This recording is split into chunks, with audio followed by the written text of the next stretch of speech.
10 buhay na ang kinitil, ayon sa mga otoridad doon. Sa maternity center na ito sa Taipei, maagap na pinrotektahan ng staff ang mga sanggol habang inuuga ang kanilang gusali.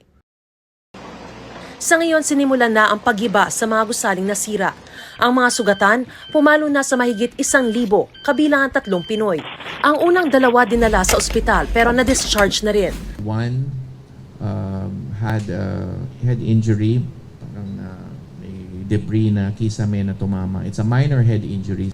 The other one, her 2 hands slammed into a door, so nagkaroon ng swollen hands siya, but okay na. She was hospitalized but also discharged.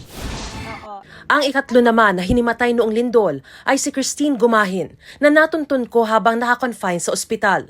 Inatake siya ng mild stroke sa tindi raw ng nerbiyos at takot na matrap sa pinapasukang pabrika. Iyak na iyak lang sila kasi yung katawan ko daw is matigas na, malamig, tapos itong legs ko is itim na daw po. Talagang unconscious na po daw ako ng time na yun, wala na po akong buhay.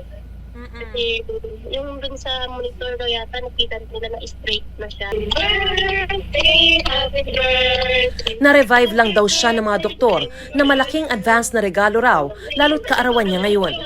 Thanks God kasi binigyan pa niya ako ng second life. Lahat ng 3 biktimang OFW ay makatatanggap ng Action Fund Assistance na nagkakahalaga ng 30,000 pesos. Maaari namang sumailalim sa psychosocial counseling ang sinumang mangangailangan nito.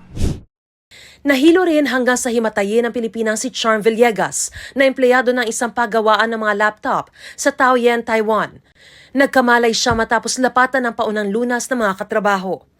Napatakbo naman sa ilalim ng conveyor table ng factory sina Teresa at Juana. Nag-iyakan na po kami lahat.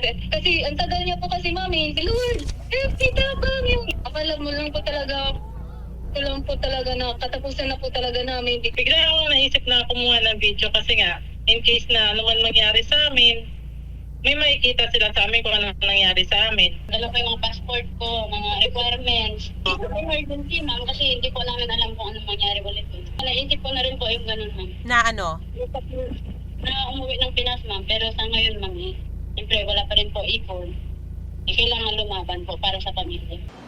Naghahanda naman ang Calamity Loan Assistance Program ang SSS para sa mga OFW na naapektuhan. Ayon sa FIVOX, ang lindol sa Taiwan may kaugnayan sa Philippine Sea Plate na gumagalaw daw ng 9 sentimetro kada taon. Nangyari ang lindol sa Taiwan dahil hindi na kinaya ng fault sa Taiwan ang pressure. Ang Philippine Sea Plate naman, ang Eurasian Plate sa Taiwan, nagbubungguan. So we would expect earthquakes from time to time. Sa worst case scenario ng pagtama ng magnitude 7.2 na lindol sa West Valley Fault, 34,000 ang posibleng mamamatay. Batay sa pag-aaral ng JICA, MMDA at FIVOX, mahigit 100,000 ang posibleng masugatan. At mahigit 100,000 bahay rin ang maaaring gumuho.